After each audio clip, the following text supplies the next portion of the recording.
Hi, my name is Ben Trowbridge, and I'm the director of the Institute for the Christian Life here at the Master's Seminary. I want to welcome you and thank you for signing up for this class on heaven and hell. I'm joined by our professor, Dr. Kevin Zuber. Dr. Zuber, thanks for teaching this class for us. Well, thank you, Ben, and it's great to be here. I enjoyed teaching the class on heaven and hell and writing the companion book, and so I'm happy to be here.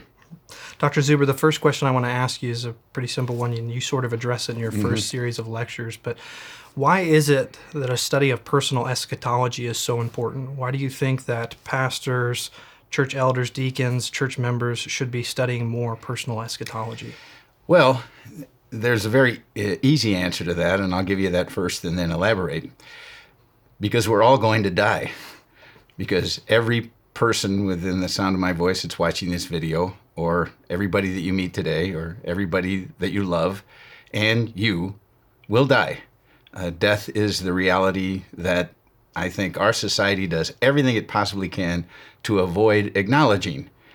We do everything we can to sort of push it aside. We think about it. Over the years, we have made death a cartoonish sort of thing. You can see people on drama shows on television or movies where typical movie, 14, 15, 20 people will die, maybe more, are shot or they die or something like that in an action movie or anything else, any other kind of production. But we know that that actor didn't die, and we know that they'll be back in the next action movie or something else. Or in our personal lives, we do everything we can possibly do to mask the reality of death. We nip it, we tuck it, we do everything we can to try and look younger. People say, hey, well, you don't look your age, and it doesn't make any difference. My innards know how old I am, especially my teeth. It doesn't make any difference. I know I'm on the way, I'm going downhill. And then we think about when people used to, family members would pass away, we'd have a wake. People would come and, there would be something in the front room of the parlor, and Uncle A.B. would be propped up there for everybody to sort of give their last goodbyes to. Well, we moved that out into the church. So we had our funerals in a church. And again, these days we don't do that. We have the actual funeral in a funeral home, a place where we never go unless we absolutely have to, but we keep it separated from every other activity. And then we put people in cemeteries, and we definitely don't go there, except on holidays to drop some flowers or something like that. Or even in our mobile society today, many of our loved ones and relatives are buried in communities or places where we used to live, far away, but we don't spend too much time thinking about it. So we actually live in a culture that does everything it possibly can to deny the reality of death. But we are all going to die. And because we've been successful as a culture to sort of keep it in abeyance, make it a fictional event, like on television, I said, or we segregate it to something else in our experience. When the time comes for a loved one to die or for us to die, we're not really prepared for it. And I've seen this as a pastor many times. In one of the churches that I pastored, I was there for 3.5 years, and in those months I did over 35 funerals. Because there are a lot of people that didn't go to church, and or they had relatives, that were members of our church, and they would want some kind of, appropriate funeral rites or something like that. A local funeral director asked me, he said, if I had somebody that wasn't in your church that wanted to have a funeral, would you do the funeral for them? Sure, it's a free opportunity to preach the gospel. And people were just unprepared for it. I mean, they didn't know what to do with this reality of death. And over the years, I mean, you think back in the book, I have a number of instances of different cultures going clear back. The Egyptians made a big deal about death. That's why we got pyramids and other sorts of things, and mummies everywhere. And the Romans, the Greeks, they had their own ideas about death. You can go to the Far East. The Hindus, Buddhists, everybody sort of has an idea about death. But again, you combine that with the fact that we don't think about it that much these days. People aren't prepared for it. So it's a reality that everybody's got to face. And there's really only one way that we know what happens to us after we die, and that's the Scriptures. God has to tell us, because it's like Hamlet said, it's the undiscovered country from whom no traveler returns, except there's been one, and he's come back from the dead to tell us that he's going to lead us to heaven, to a place he called himself called paradise. And that's the only way anybody would know. God has to tell us. One of many things, Deuteronomy 29:29, the secret things belong to the Lord our God, the revealed things belonging to us. And this one great existential reality, we're all going to die. What happens after we die? The only true word on that, it comes from the Bible and from God himself. And so I think, again, a lot of Christians, they don't think about death.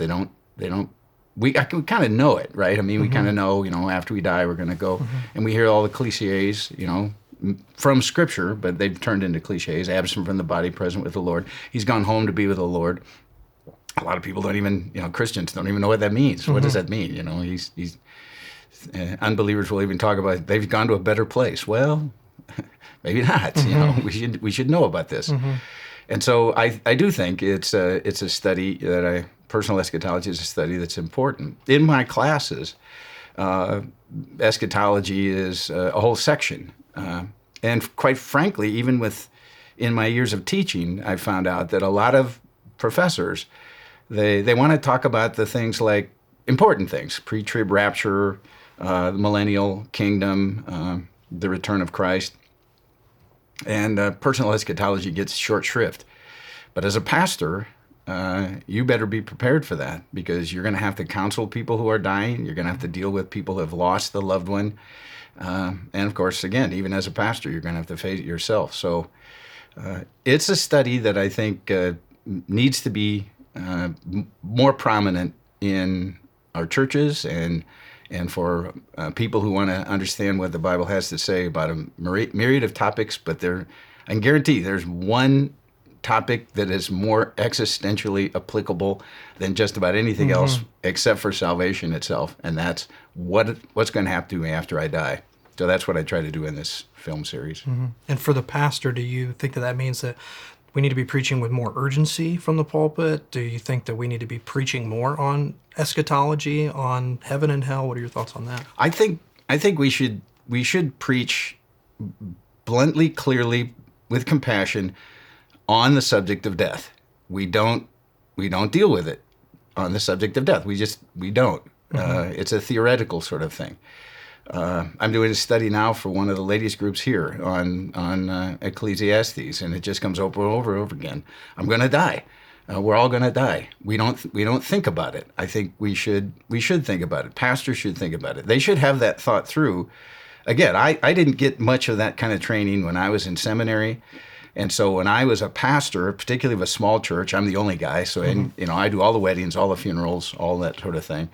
And when I had to go to the hospital and deal with somebody who's in hospice, or deal with a family that lost a loved one, unexpectedly, I better have a good answer for some of these kinds of questions. As I say in the book, this kind of was brought home to me because in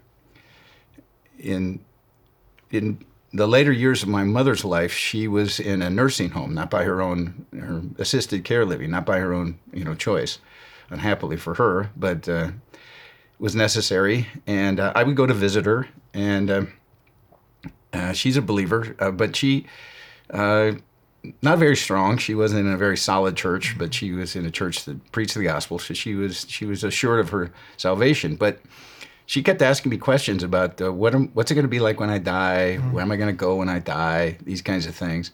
And, when it's your mom, you don't want to talk about your mom. Just like, like I said, culturally, let's not talk about that. Let's push that aside. But it became clear to me that she wasn't just, being morbid. She really had to let me know, let's talk about this. And I had some answers then. I wish I had written a book before these conversations. I would have had better answers, I think, even. But I think pastors need to know that. They need to be able to talk about that.